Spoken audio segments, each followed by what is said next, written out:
thing from Origen. And I remember last week when they played up against G2, they said, you know what, we can just do our draft again, and this time we just need to change the execution, and we'll be better. We'll do it better. And they lost Game 3 faster than they lost Game 2. This time round, they have kept the bans the same. The question is, will they keep the picks the same? I would expect a Rek'Sai priority pick. I do want to point out the Sona adaptation here, which is curious because G2 already shown that if you give away the Sona Taric, that they know how they want to play against it. But maybe it's a one-time thing, so that if it works because it catches you off guard, but if you know how to play against it, maybe it isn't as effective. So I like the fact that G2 is showing that respect. Or maybe G2 just want to flex even harder. Maybe. Well, take a look at the round 1 picks here. Ryze and Jarvan secured. If this Jarvan lands up in Wunder's hands, he is undefeated, 3 games played, 8-2-25. Big changes already in the draft, so let's see how Origen decide to continue this, because the pressure is on Origen. They have to make the big changes to cause the change in the series. And there it is. Okay, we talked about the Sona ban. One of the bans that did slip through, 100% ban record against Origen was that Draven. And now that it is open, you immediately see Patrik grab hold of it. This is a champion that he is known for, that he is feared for. So Origen, we wanted them to pull out the stops. We wanted them to find comfort picks. They have got exactly what they want in their first 3 picks of this draft. Come on, QuickShot, you got to hit us with the stats. This is your area of expertise. Draven for Origen. On Draven, 3 games played, 2 wins, 1 loss. I didn't jump into the excitedness because it's not quite as flashy as the undefeated. But do you want to know how many kills he's got? It's Tell me. 10. It's 10 kills. The man likes to play aggressive, and the fact that they have this strong Galio Draven bot lane means that they can make a lot of plays towards the bot side of the map. And this is very good for Origen. Something that Frosk and I felt very strongly coming into this series was you can't afford to have a losing 2 versus 2 against the likes of G2, because they will exploit it. And the fact that G2 lock in Tahm Kench means that this is probably the most standard draft we're going to get this series. And that's what we wanted to see. You know, Origen seemed to excel when they just play standard League of Legends, when they get to control tempo. So finally, we don't have, you know, a Sona and Taric in the game, or we don't have a crazy funnel composition. This should be the best case scenario, the best leverage playing field for Origen to actually make a statement. Well, let's see what Alphari can do to turn this around. 2 games in a row, he's been bullied by Wunder. You can see Kennen already taken off the table there. If Wunder's going to be taking that Ryze in the top lane, Gangplank taken away as well. There's still some options here to flex. And for Origen, they're still looking for their solo lanes. But Alphari's still going to be put in a position, pending on what this pick is from G2, where he's going to have to blind pick, or probably blind pick his matchup, because again, the flex potential from G2's champion pools. Now I'm looking at what else Origen can look to ban away. Interestingly, they banned away the LeBlanc again. This suggests that they're expecting the Ryze to be up towards the top side of the map. Vladimir is a champion that we've seen no priority on. Oh, look, it's Neeko. Oh, That's hello. a Neeko bot lane. That's a Neeko bot lane. Could it go mid? I mean, it could, of course. My expectation is that when you pair it up with a Taric, it's like one of those very safe lanes where you can look to be very aggressive, and in the event of a gank, you have that safety and survivability. I'm sure everyone's been seeing attack speed Neeko just absolutely dominate their games. We did try to, you know, pull some strength out of it, but it still feels like it went from incredibly oppressive to still pretty good. All right, now the response though. Aatrox and Akali.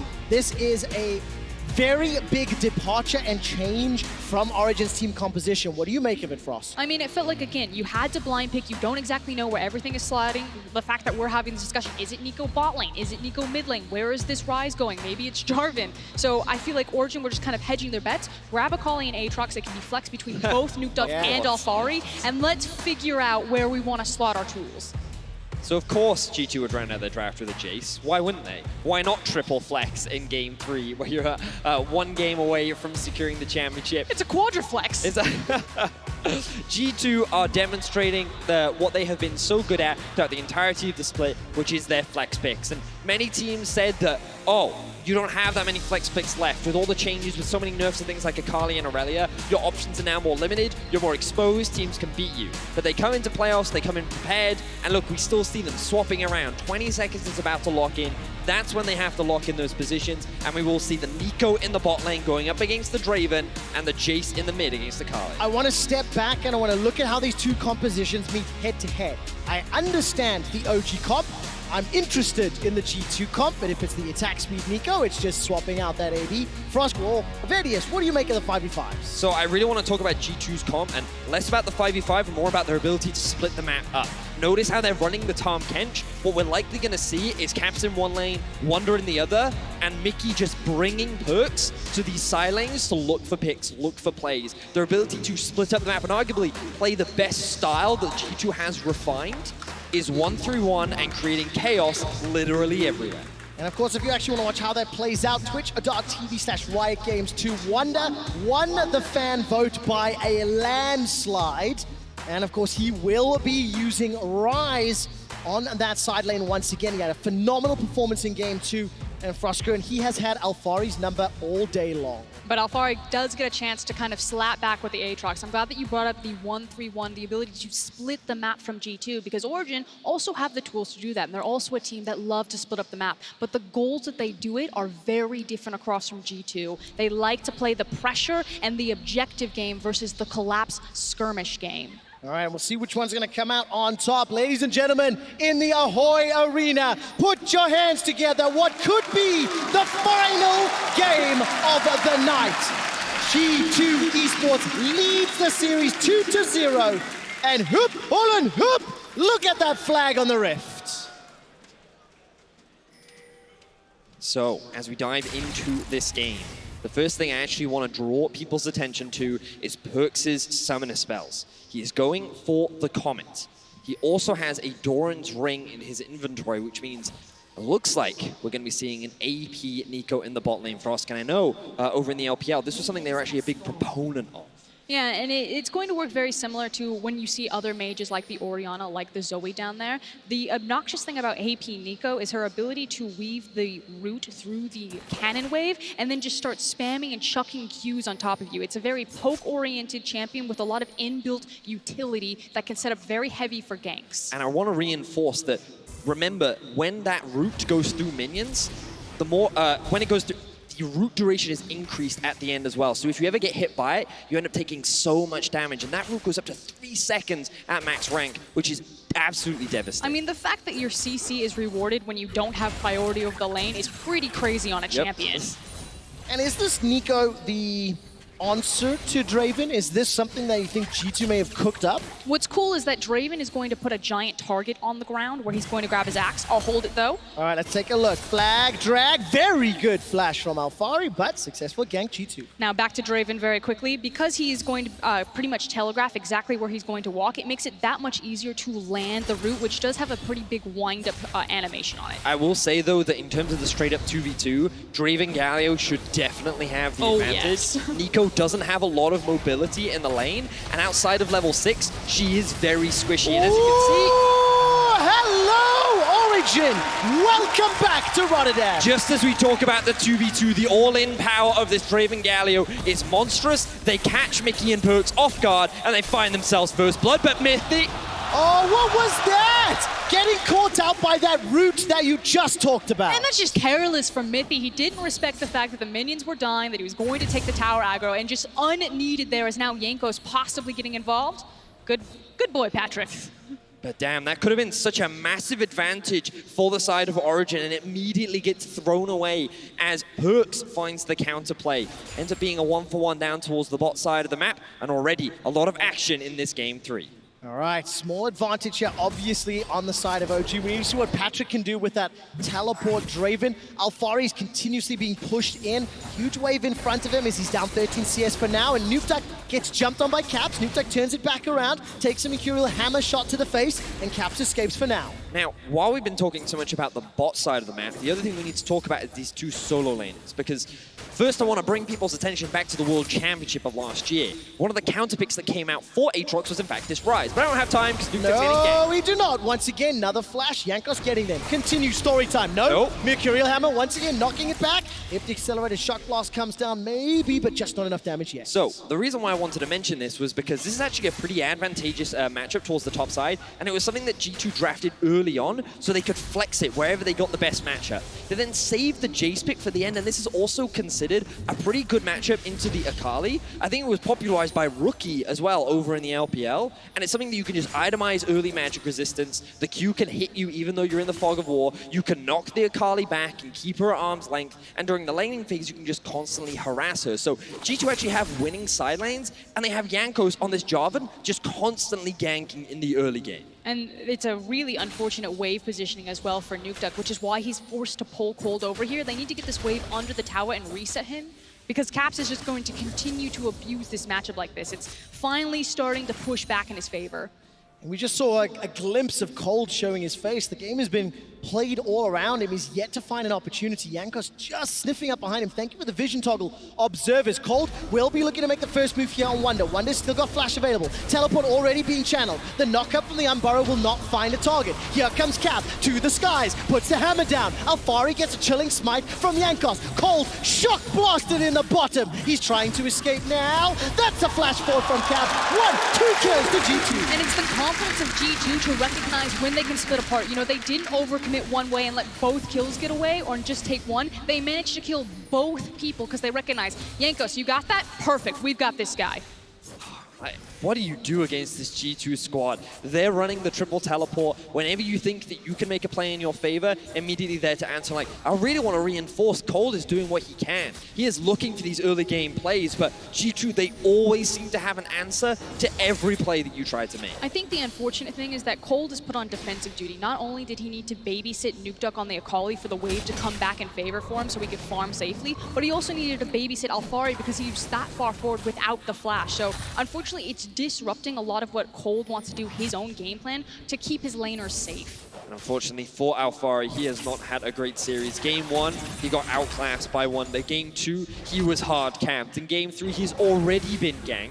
He's now had been counter-ganked and has fallen even further behind. And now we see a matchup between the two mid lanes. Oh man, look at the damage. All right, Nukeduck decides to go back in. Caps may find an opportunity, but there's a gigantic minion wave in front. Kold may have to body block here if any of those shock blasts come down. And you can see how devastating this matchup is. As soon as Akali goes into the Shroud, you can pop your W with the Jayce and basically just try to run her out. And then anytime she leaps forward aggressively on you, you just use the E to reset and then tag her with auto attacks at a distance. Catch a glimpse of PerkZ and Mithy down the bottom lane as Caps once again. He's jumping onto Nukeduck. It's a small CS advantage. He's got himself that Hex Drink as Alphari gets caught out by the overload. G2 eSports 1,000 gold up at 6 minutes. 3 kills to 1. And it just feels like everything they touch turns to gold. Yeah. Quite literally, because every time they touch the enemy team, it seems like they always get converted into gold, as Wunder now looking for a play onto Alphari. All right, Wunder's going to be able to sidestep out. Jankos and Alphari going to look for the double tap, and Wunder just so beautifully done. That was really unfortunate for Alphari. He wanted to try and get the flash into Q to get the execute onto Wunder, but he got interrupted and put into his ultimate, which cancelled the animation, meaning he was then locked in his rebirth animation, making an easy kill for the side of G2 eSports once again. Alphari, he really has been the focus for the side of G2 to try and shut down in this series. Yeah, really difficult series for Alphari, but for OG as a whole. They had to step up. Game 1 was so close for so long. And a couple of decisions, a couple of moves from PerkZ ended up sealing the deal. Obviously, the funnel in Game 2 was one of the most impressive outplays as a team, both from a strategic and an individual approach. And right now, G2 have got an early advantage in Game 3. And it's kind of the fact that we're playing as close to standard League of Legends as we could get over the course of kind of both best of fives this weekend. But even then, it's not enough. We're like, okay, this is finally Origen's time to strike. The level is neutral. They know exactly how they want to attack the map. Maybe they can get to their win conditions, but it doesn't matter. G2 beat them with the funnel. They beat them with the Sonateric, and now they're just beating them with standard League of Legends. Yep, and this PerkZ Neeko AP down bottom. A lot of damage there onto Patrik. And look at this exchange as the standard side comes out. PerkZ and Mithy decide to back away for now. Waiting to see if that Pop Blossom is needed. It is not for the time being. And Kold is now making his way down south. Just a quick stop off at the Brambleback. And it feels like an all-in is always on the cards for G2. But it's not going to happen just yet. Looks like right now Kold looking for something, but he will get spotted out by a ward. Origen doing a good job of controlling the river. But I don't know if it's enough as we see an all-in in the bot. All right, there we go. Pop Blossom was used. Mithy is very, very low. Mithy throws up the Winds of War. Now the spinning axes are there. Take a look at the mid lane. Jankos goes down. Finally, OG get another one back. But Caps has got the red buff, and he's got a lot of damage to play with.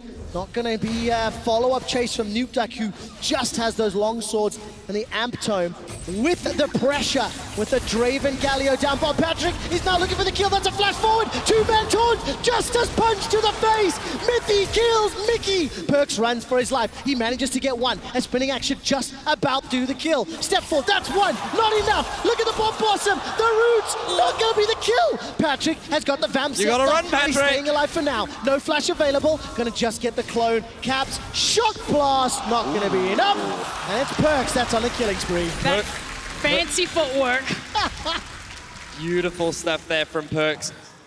Caps ends up coming down, forcing Patrik to have to dive underneath the turret. But let's have a look back at how this play in mid lane happened. So it ends up being a 2v2 between mid and junglers. Now remember, Rek'Sai and Akali, very strong in the 2 versus 2, and their focus was just to execute Caps, but they turned their attention onto Jankos because he looked like that he was going to kill Kold. The problem is that then bounces Kold into Caps, allowing him to grab that red buff. So while this may look like a pretty even 1-for-1 trade, the Jayce getting the red buff just makes this matchup that much harder and gives him so much more pressure in the 1 versus 1. And it's also the fact that Nukeduck wasn't the hiccup of that kill that in fact went to the Rek'Sai. So not only did he lose the red buff, but that's also Caps with extra gold, walking him down. I was waiting to see if Mickey could have got that Devour down. Wasn't able to do so, and Kold, it's so tough. I'm looking at him trying to position around this bottom lane. Like I said a moment or two ago, the game is being played around him.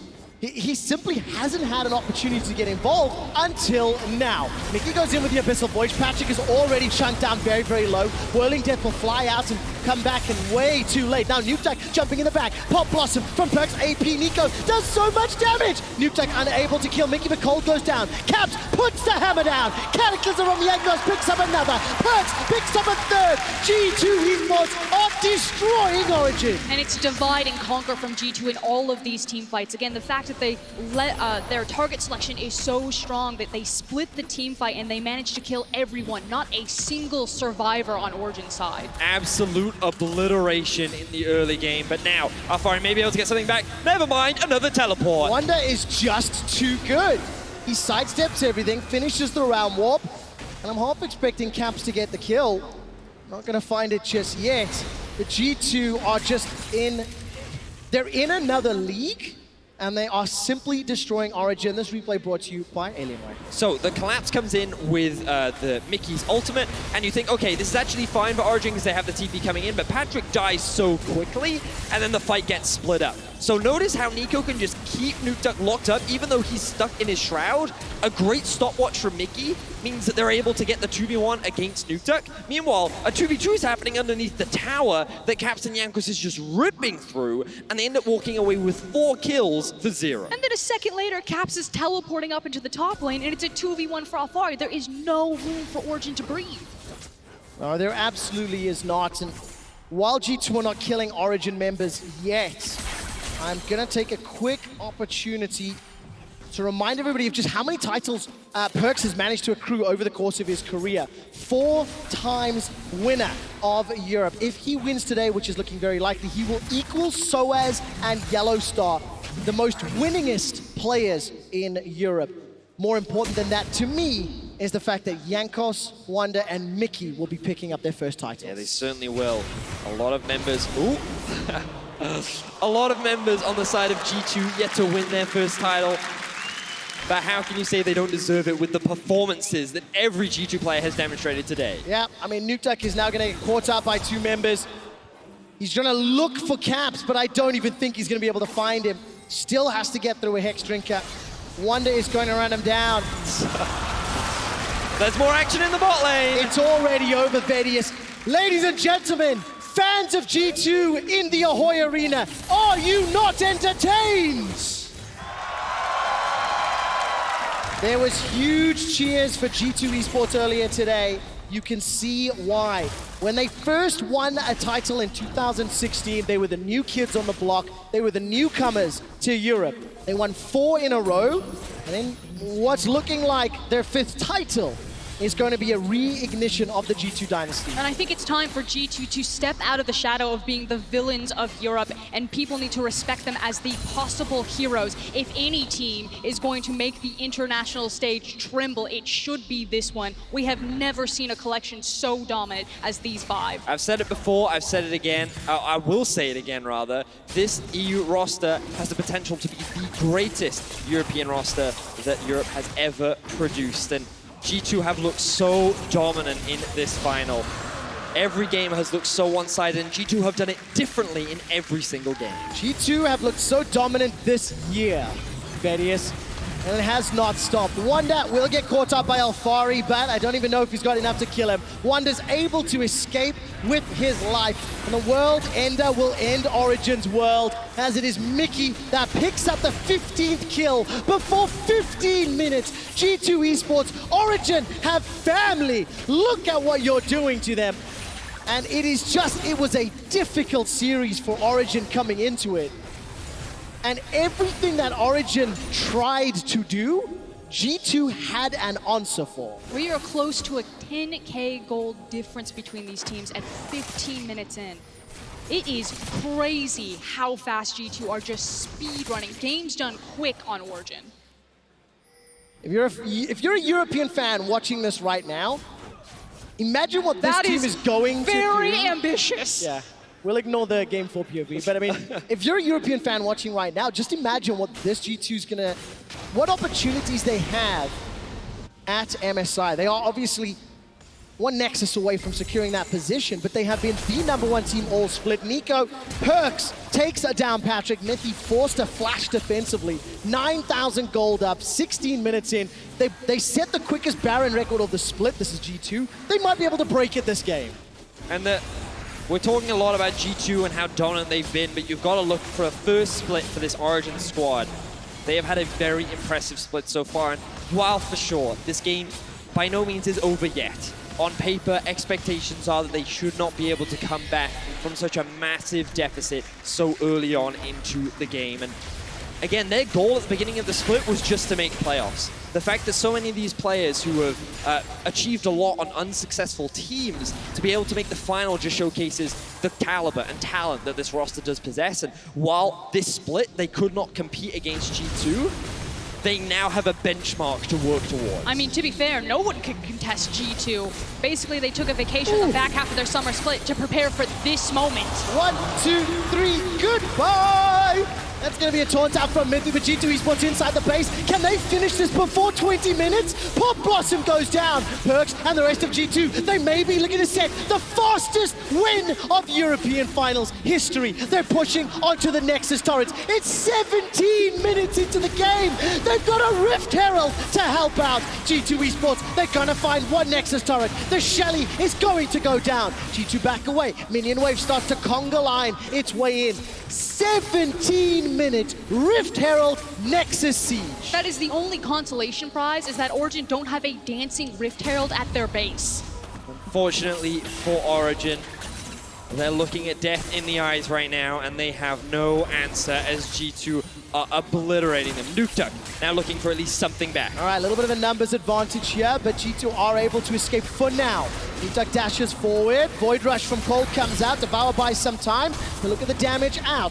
Mithy jumps in with the ultimate, still chasing. Origen behind, 10,000 gold. Shock Blast almost kills Kold. And you can smell the desperation from Origen. They recognize that this is the one window that they have to attack G2 before they all go back and spend all of that gold, all of those towers that they've taken down.